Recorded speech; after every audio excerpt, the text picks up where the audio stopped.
Hi everyone, today in this video I am going to show you how to stop Windows 10 update.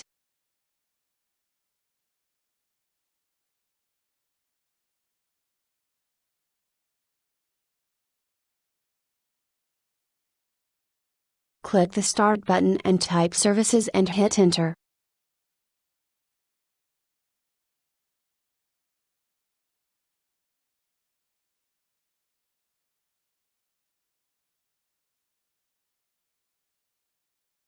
Scroll down to the end of the page.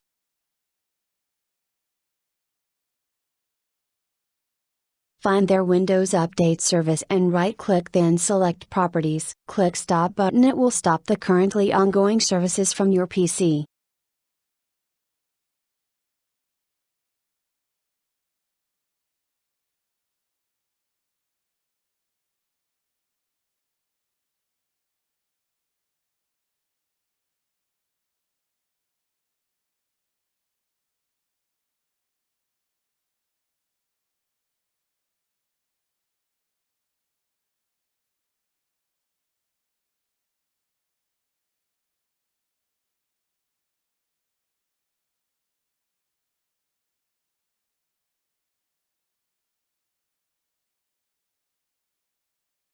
Now click the Startup service and disable it. Remember, do this process twice a week because sometimes it starts automatically. I hope you will like the video, so don't forget to subscribe the channel and I will see you in the next video.